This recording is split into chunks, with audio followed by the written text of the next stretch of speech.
Owen Comerford here for IrishBoxing.com in association with PD Giveaways. We're here with Jay Byrne. Jay, probably one of the busiest men in boxing now. What, the last few weeks between Glenn fighting tonight, Hija last week, and of course your own event now in 2 weeks' time. But just on Glenn's performance here tonight, impressed, or what do you make of it? Yeah, we stripped it back in camp because we just thought that he was just trying to fight too much.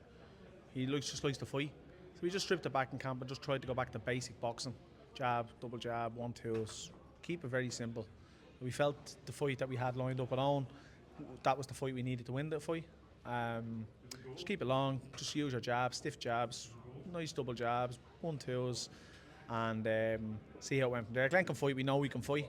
And you know what, tonight I felt he was at his best when he was boxing long, but when he was on the inside he was a little bit lost tonight, because I just think because he didn't do it for the last 8, we did do little bits, but we didn't focus on it as such. And I was impressed, I was happy. You know, Daniel's a tough operator, he doesn't get stopped. Like, you know, he's tough, he's around a long time. So I shared the ring with him 9 years ago. You know, he's tough, he comes back with shots that could cause problems. You know, he swings wild hooks at times, and you know, when he takes a shot, he kind of wants to fight with you then, you know. So I thought Glenn done well tonight. You know, everyone makes mistakes and errors, and that's, if he didn't, he'd be perfect and he wouldn't be at this level. So yeah, we've enough to work on there now. The Owen O'Neill fight has been agreed. It'll be announced tomorrow, please God. And I firmly believe tonight was a good run out. And I still believe Glenn beats Owen.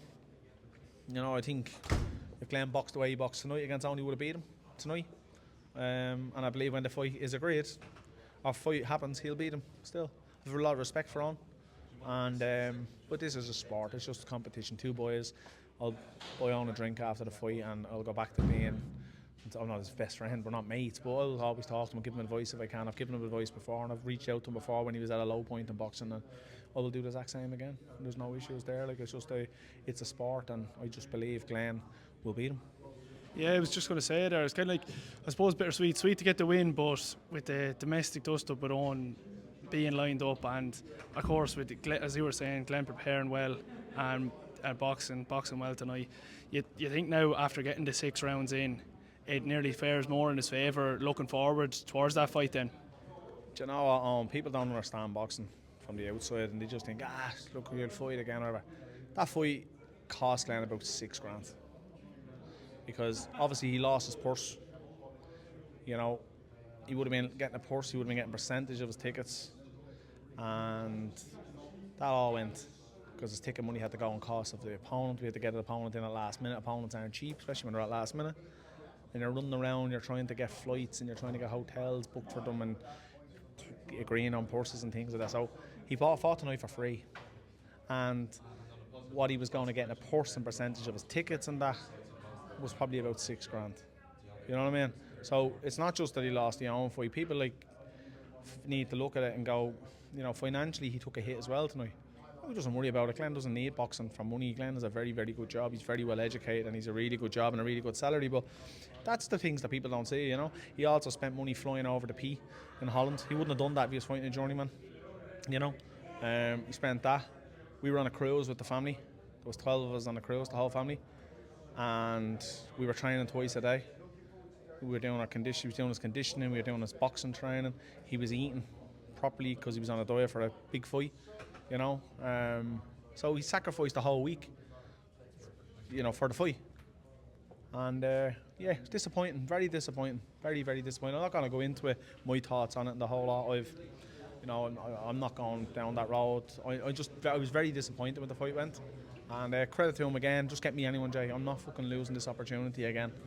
And Wazaman, MF Pro, ex-Wazaman, they're great to deal with, great people. Straight away to give him his opportunity, you know what I mean? Obviously, they weren't going to put their hands into their pockets, we had to do that out. But they done it out of his ticket money, you know what I mean? So it was great. So, but he is ready. I felt he would have beaten on tonight. I felt he was ready tonight. And that's just going to sharpen up a little bit more, because now we've seen another few things that we need to work on. So he's going to be better for the Owen fight. You know what I mean? Owen tonight might have thought I'd beat him tonight, and that's fine. The next fight will be better again, you know what I mean? So. Yeah, of course, as you said there, like the things people don't see behind the scenes of boxing, like, of course, you're saying, you know full well yourself how expensive getting a journeyman in can be, looking after your own stable of fighters, like last minute. Yeah. like, and I suppose with Glenn, he's been quite unlucky for the last 12 months with opponents falling through countless times. Like, since last February, in a year, we had the show we had to cancel last year, which was to do with the death in boxing. You know, he then had the James Freeman title fight, Celtic title fight in the Galway GBM show. The show fell off a few weeks before it. He was heartbroken over that. We then looked to rematch Charlie Lopez in the Tree Arena. Big night for him. Big. We knew we would have won that fight. You know, all great and saying we win all these fights, but we know we would have beat Charlie in the rematch. And 3 days before the fight, Charlie went. And again, just get me anyone, just get me anyone. So we got him a tall southpaw that was extremely good. Nightmare. That could have been a real banana skin. Oh, it looked like a tick. But then the next fight is on. So we got the slot for the show, and is there anyone who's like to fight in Ireland or anything like that? Anyone we can get? And I said, yeah, ask Glenn. And Glenn said, yeah, maybe Owen O'Neill, someone like that. So we asked for Owen O'Neill, and Owen accepted, and we were all geared up and ready to go for that. And then that fell off. So we had 4 in 13 months that have fallen short from. It's not ideal, you know. It's not ideal, but you know what? It's nothing against the promoters or anything, because it's not their fault, but it just keeps happening on when we put them on other people's shows. So we kind of discussed that, and we think we might just keep them at home on our shows now, and because we know we can. Opponents can't help with opponents, but we can kind of have a little bit more control over it. and just on that, then, like, looking at towards that fight with Owen O'Neill, do you think that kind of adds to any sort of animosity going into it? No. Like, or given the interest? No, I don't want animosity. And I was very angry when the fight was pulled. You know, I was very, very angry, and I spoke to his team, and I had it out with his team and about it. But that's heat of the moment stuff. Massive respect for his coach, massive respect for Paddy, his manager, and I have a lot of respect for Owen. And, you know, I have a lot of respect for Owen. When he was at low points in boxing, he'll tell you, I got his number from people and I text him. Didn't just text him on Instagram or anything, I text him, I got his number, I text him and I asked him, told him I was there if you ever needed that. Because, you know, I've lost fights before and I know what it's like, and, you know, 1 minute you're a hero and the next minute you're a zero, and I just wanted to let him know, you know, because there's people that go to bad places because of things like that, and I reach out to him, so there's no animosity, and I'll shake his hand before the fight, I'll shake his hand after his fight, and I did text him at the start of the camp and wished him all the well and all the best in camp, and told him the loser has to buy the first beer, and that'll be the same for the next fight. I don't want any animosity at all over the fight. I want it to be good build up, I want to have a good camp, and we'll have a good camp, and it will top our May 30th show. And just looking back, say, at last week, of course, with Hija claiming the Celtic title, of course, none of us as fans got to see it being streamed, but by all accounts, it was a great fight. I was chatting to you earlier, he said it was a tough fight for him, but they really rose to the occasion. Is there anything you can kind of touch on that for? Yeah, it was a great fight. We went over there and we kind of looked at Jack, and, you know, it was always a 50-50 because both of them kind of had similar kind of backgrounds. So Jack had got a lot more amateur background than Hija, but he took a bit of time out and he came back to boxing then after a few years, and he's tough, man. The young lad is tough, but jeez, Hija hit him with sledge. I think Hija broke his nose in the first punch in the fight, and we thought after about a minute we're going, it's going to get him out of here. But God, I've seen lads bite down their gum shields before. That kid bit down his gum shield after about 3 rounds, and all of a sudden 4, 5, 6 were really close. I said to Hija, you got to go and win 7 and 8. I said, or, you know, you don't know what way this is going to go. You're in the away corner here, buddy. And he went out and he had a great 7th round. Then I went into the 8th. I said, you got to go win this one, you know, man. And he didn't win the 8th round, but he got the nod, and it was a great decision. Like, Hija had no amateur background at all. Hija was told by other people when he tried to go pro he wasn't good enough. And I sat down in a cafe and met him, and I went through boxing, how the horrible side of boxing works with tickets and all that stuff, and if he was up for it, we could work together, no problem at all, and I'd help him as best I could. And we had a plan for the end of this year to get him into a Celtic title fight and try. I said at the end of your second year we'll try to get a second Celtic title. Happened at the start of a second year. Doesn't mean he's gone past any level or anything like that. He's still at that level. We will go back to the drawing board now and we'll plot his next couple of fights, but it's no rushing. Leave him where he is. He's a really good kid. He's progressing and he's learning on the job, and last week he learned more than he learned in all his fights. It was like it was a war. And even just like on that, you were saying, we all know it, there's a busy year ahead for JB Promotions. Hija probably could be central to some of the cards there. Yeah, well, he is a champion now, and again, I just want to bring it back and just let him. He needs a couple of wins. Can't go into them wars all the time, you know. But yeah, there's definitely things there. We might rematch that fight and do it for a bigger title at the end of the year. We've discussed it with Kinnock Promotions, and yeah, it looks like we could do that at the end of the year.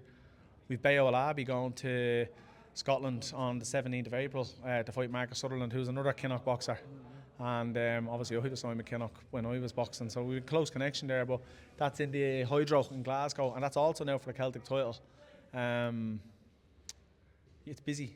See, what's happened is the couple of years of building them lads and getting them up to these levels for that they're all eligible for Celtic titles and Irish titles and fights like that. What's happening is now they're starting to get these shots. So like as I said, like last week we were in Scotland, this week we're in Belfast, in 2 weeks we're back in Dublin, 2 weeks after that we're over in Scotland, and we just don't know what's next after that. You know what I mean? It's just going to keep rolling, and then all of a sudden we'll be into our next show. So it is a busy time for us. And look, I love it, and I feel activity is great for the lads, and we've got a lot of them progressing now nicely. So please God, it just stays that way.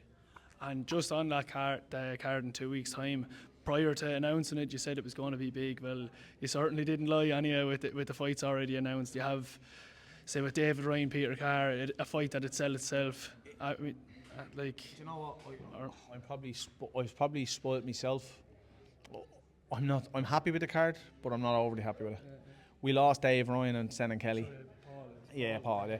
We lost Dave Ryan and Senan Kelly. I was disappointed in that. I felt that was just the icing on the cake, that fight, because we had Paul Ryan for the Irish title with Peter, and then we had Richie O'Leary and Graham, which is now for the Celtic middleweight title. Then Senan and Dave was another big fight. Sean and O'Shane, I was like 4 big fights. Then we have Elaine and Kelsey. I was like, wait, that was sweet. And we lost that, and there's a couple. Edward Donovan's pulled off, Keane Herderman's pulled off. Bad luck with that, Jim, because the 3 of them pulled off the card. But no, it's still a very good card. Like I spoiled myself, and I think I've spoiled the domestic scene by putting on 4 or 5 big fights on each card. Yeah. I just feel we're one fight shy of that card being an absolute cracker. But I'm sure the fights will play up to it. And just that with that one then with David falling through with Senan, is there any plan for Senan on the card still? Or yeah, he'll be on the card, but trying to get opponents at late notice, and then again it's all down to, we sit down with Senan at the start, we offer him X, this is your purse, this is what you're getting, Dave, this is what you're getting, and you make the match and it's done and you've agreed that, and they take their tickets, and you don't have a massive amount of pressure on your tickets when you're getting a purse. And then all of a sudden, right, you're not getting that purse because you're not fighting him. Now out of your ticket money, look what happened to Glenn. You now have to sell tickets to pay for an opponent, and good opponents are expensive. But sure, then he's getting less money then. It's a catch-22 when your opponents pull out like that. With Senan, we are fighting to try get him a decent opponent, but I don't know how good the opponent will be. But he needs to fight. He needs to stay active. He wants big fights, and we've talks of 2 or 3 big fights. He called out Gary Cully last week, and that's a fight he says he's open to. He wants it. So I know Queensbury are planning on coming back in the summer. If Gary's part of that, Senan will take that fight. He wants to take that fight. I haven't even discussed the fight with him. I just seen he put up on social media. I was tagged in it. And look, he's the boss. I work for him. I'm his manager. I just work for him. So if he wants a fight, I have to try and make the fight happen. Perfect. Thanks very much, Jay. Thank you all. Thanks very much. Appreciate it, bro.